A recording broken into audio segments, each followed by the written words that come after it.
Abanyamurenge batuye ahitwa Imurenge mu karere ka Bibogobogo ubwo ni muri Republika ya Demokarasi ya Kongo babujijwe kujya mu materaniro yo kuri iki cyumweru kubera inama yari iteganyijwe y'intumwa za leta ya Kinshasa.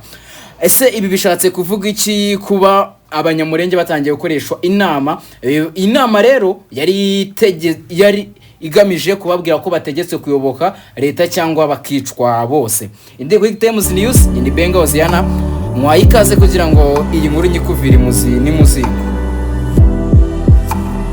Kuri iki cyumweru tariki ya 3 Gicurasi 2026 abanyamurenge batuye ahitwa Imurenge mu karere ka Bibogobogo babujijwe kujya mu materaniro yo kuri iki cyumweru ko inama yari iteganyijwe y'intumwa za leta ya Kinshasa.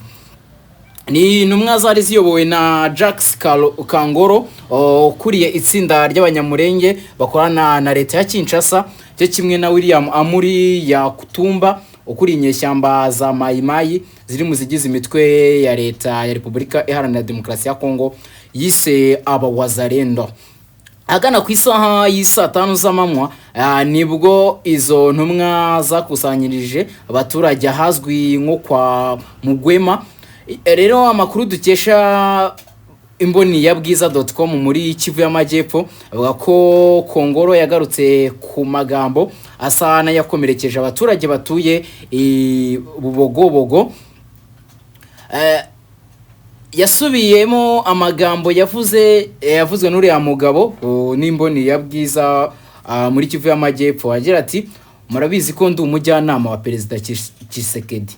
Ndakeka ko kuva Kongo yabaho aribwo bwa mbere muri aka gace ageze umujyanama. Yivuze ko perezida bakunda kandi abitayeho. Nyuma yo kuva hano nabazaniye amahoro. Muzatembere mujye Ibaraka, mujye Iuvira n'ahandi. Wababuzaga amahoro nguyu turi kumwe ya Kutumba ari hano. Iyo ntumwa ya Kinshasa kandi ngo yaburiye abanyamurenge ko nibatayoboka leta ya Kinshasa bizarangira bishwe bose. Yagize iti, ikindi mwiyoboke leta. Leta ni umubyeyi kandi nimutayoboka leta muzapfa mushire. Muzapfa mwese. Amoko ku isi arapfa gashira. Mwe muri bande twirwaneho tuzayirasa kugeza bashize.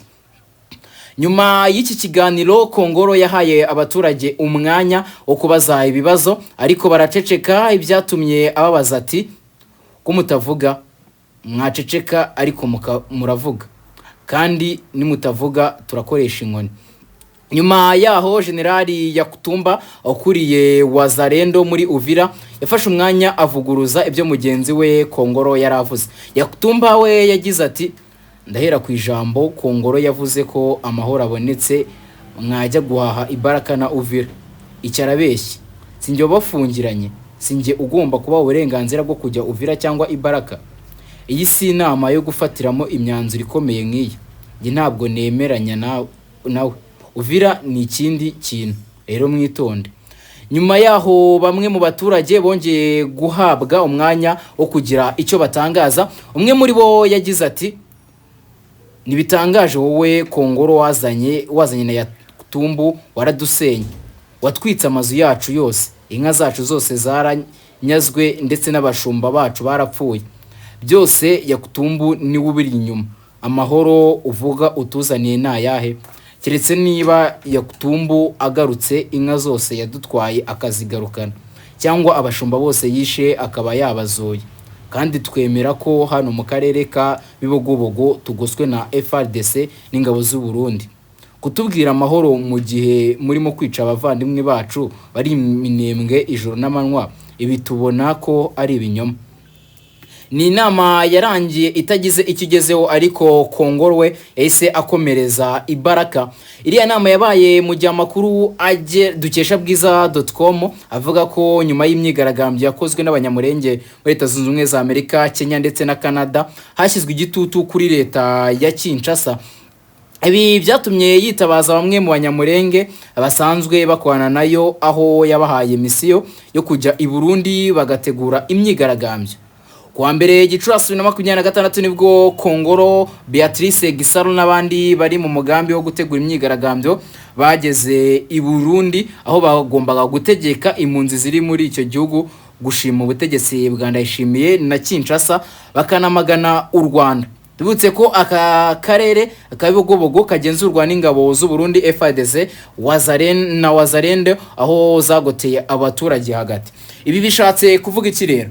Niba noneho hajemo iterabwoba bwa bwisanzure bw'abaturage muri Repubulika ya Demokarasi ya Kongo na gake kari gasigaye noneho biragaragara ko kayotse nimba batangiye kubwira abaturage b'abasivili kubatera ubwoba bababwira ko bategetswe kuyoboka leta ya Kinshasa cyangwa bakicwa bose. Niba intumwa za leta ya Kinshasa zikujyana n'abamayimayi, abamayimayi nabo tuzi ibyo bakora, nabo ni umutwe n'ubundi wabaye w'igihe kinini n'ubundi urwanya leta, then nyumuza ukwana na leta kugira ngo barwanye AFC 23, n'ubundi bari muri ryahuriro ry'abarwanyi bafasha leta ba Wazalendo, bavuga ko ari urubyiruko rwishyize hamwe kugira ngo rurengere ubusugire bw'igihugu cya Repubulika Iharanira Demokarasi ya Kongo, nubwo abenshi mu batavuga rumwe n'ubutegetsi bwa Kinshasa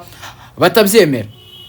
Iyi myigaragambyo iri gutegurwa izabera mu gihugu cy'u Burundi bategeka impunzi kuba zakigaragambya zishima leta y'u Burundi ndetse n'ubutegetsi bwa Kinshasa, ibi bakamagana u Rwanda. Ibi ngibi bigaragaza neza intege nke za leta ya Kinshasa, bizahita bigaragaza intege nke igisirikare cyawo gifite ndetse n'abandi, ku buryo ndetse n'uburyo badashoboye ndetse batanashobotse, ku buryo bisanga basabye abaturage babo kwigaragambya kugira ngo bagaragaze neza leta yabo ndetse na leta y'u Burundi.